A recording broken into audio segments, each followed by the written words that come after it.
अस्सलाम वालेकुम।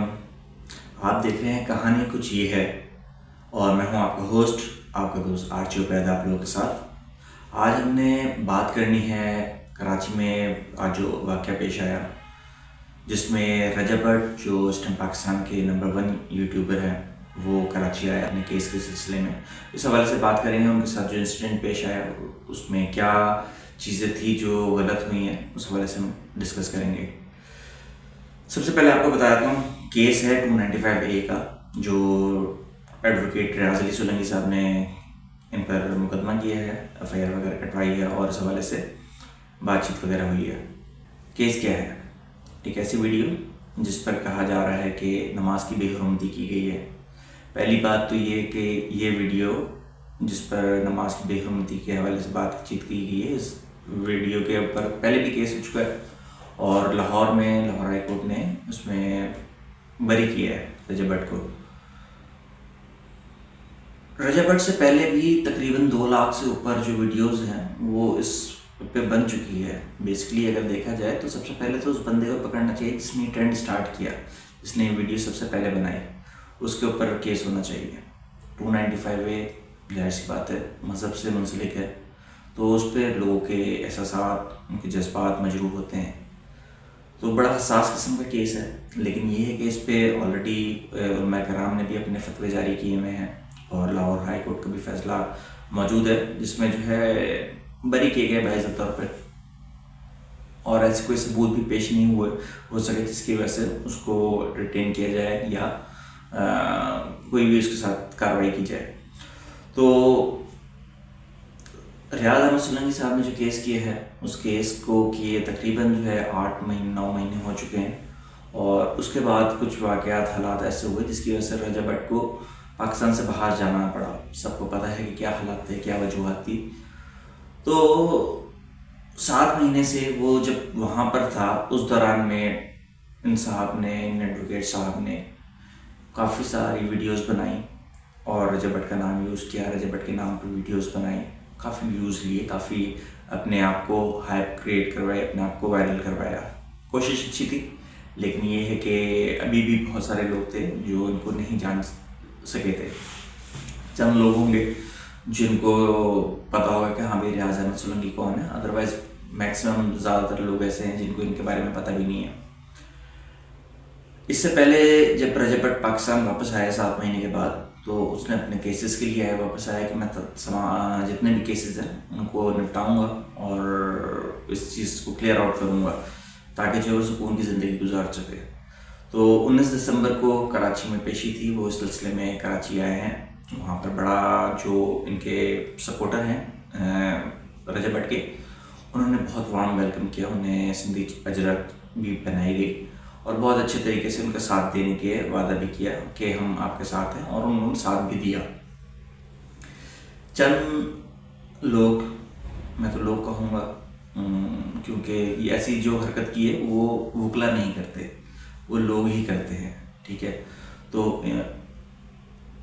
वो लोग इस चीज़ से नाखुश थे कि इतना वार्म वेलकम हुआ, लोगों ने चादरें पहनाई हैं और इज़्ज़त दी है, जबकि उनके मुताबिक रजब भट्ट इज़्ज़त के लायक नहीं है। तो रजब भट्ट आया, अपने केस निपटाया, अपनी बेल एक्सटेंड करवाई और चला गया।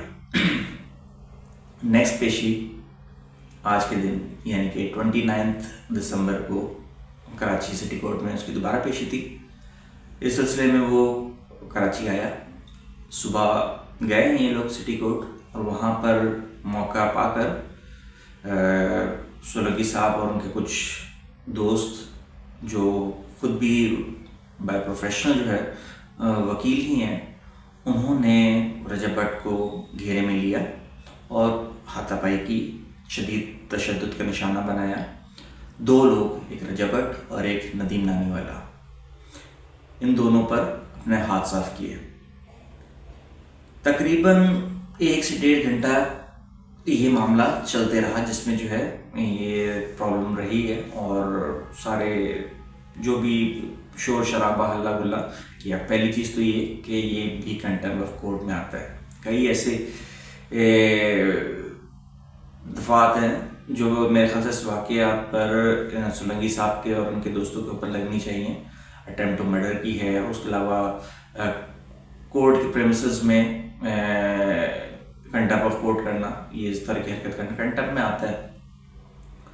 तो इस वाक़े में रजब भट्ट काफ़ी शदीद ज़ख्मी हुए, उनके बाजू में, आँख में जबड़ा, लोग कह रहे हैं कि जबड़ा भी तोड़ा गया है, नाक से भी खून निकला है, गर्दन पे भी निशान है, कट का निशान उनके बाजू पे है। और जो कट का निशान ऐसा है जो हाथों से नहीं लगाया जा सकता, लाजमन सी बात है कोई ना कोई तेज़ धाराला मौजूद था जिससे वो कट लगाया गया है, क्योंकि जो ज़ख़म है उनका वो शो कर रहा है कि तकरीबन जो है उनको स्टिचेस आएंगे, 3 से 4 स्टिचेस तो लगेंगे।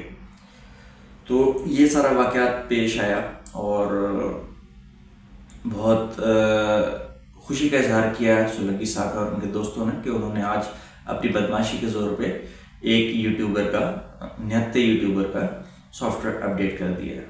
मैं तो बेसिकली कहूँगा कि जो उनका पर्सनल गुस्सा था कि इसको इतना फेम मिला हुआ है, ये कराची आया है, लोग इसके ख़िलाफ़ होने के बजाय इसे अप्रिशिएट किया, इसे चादर पर आए, वो गुस्सा था जो नमाज की वीडियो के आड़ में उन्होंने जो है उतारा है।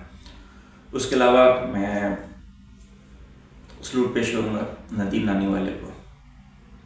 नदीम नानी वाले ने रजब भट्ट के जो दोस्तों के साथ 10-12 साल की दोस्ती है वो एक तरफ, लेकिन जो इसकी 1 से 1.5 साल की जो दोस्ती है वो उन दोस्ती का भारी पड़ती नज़र आ रही थी और आज भारी पड़ गई है। क्यों? यूके इमिग्रेंट होते हुए वो रजब भट्ट के साथ वापस आया, उसका साथ दे रहा है, उसके साथ पिछली पेशी पे भी कराची आया और इस पेशी पे भी, जब उसके दोस्त पिछली पेशी पे भी नहीं थे, इस पेशी पे भी नहीं थे। बेशक रजब भट्ट ने अपने साथ नहीं लेके आया, लेकिन ये आया और इस पेशी पे भी रजब भट्ट के साथ होते हुए रजब के लिए एक शील्ड बन गया, ढाल बन गया, अच्छे से कवर कर रहा था। जो हाथ उसकी तरफ उठे वो हाथ नानी वाला को पड़े। नदीम नानी वाला ने रजब भट्ट के हिस्से की मार भी खाई और उसने अपनी दोस्ती के साथ एंड तक निभाऊंगा वो निभा कर दिखाया।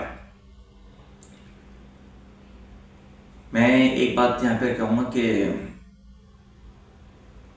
इन वकीलों को, वकील पेशा बहुत मोअज़्ज़ज़ पेशा है, ठीक है, लेकिन वो कहते हैं ना कि पढ़े लिखे में और तालीम याफ्ता में बड़ा फ़र्क होता है। पढ़ लिख तो हर कोई जाता है लेकिन तालीम याफ्ता हर कोई नहीं होता। तो मेरे ख्याल से यहाँ पर जो मुज़ाहरा हुआ है वो यही हुआ है कि पढ़े लिखे तो थे लेकिन तालीम याफ्ता नहीं थे। अपने घर आए मेहमान को उन्होंने इस तरह से बेइज्जत किया, उसको मारा पीटा और एक सिंध की सकाफ़त का, ठीक है, मजाक उड़ाया गया, सिंध के लोगों का मजाक उड़ाया गया, क्योंकि वो शख्स बड़ी दूर से आया था, हज़ारों मील का रास्ता तय करके कराची पहुंचा था, कानून के सामने सरेंडर करते हुए अपने केस के लिए आया था।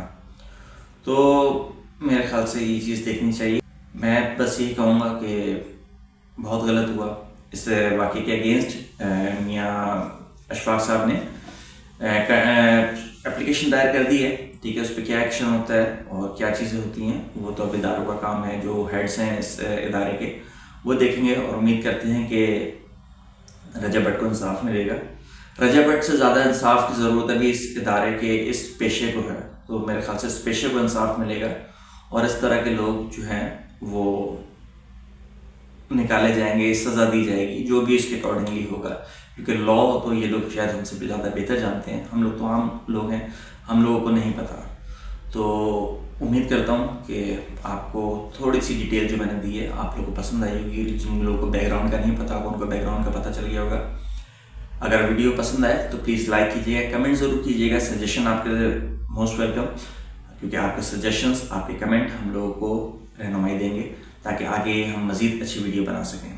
चैनल को सब्सक्राइब कर लीजिए ताकि आने वाली वीडियो आप तक पहुंचती रहे और बेल आइकन को भी ज़रूर दबा दीजिएगा। अपना बहुत सारा ख्याल रखिएगा। आरजे भट्ट को इजाज़त दीजिए। अल्लाह हाफ़िज़।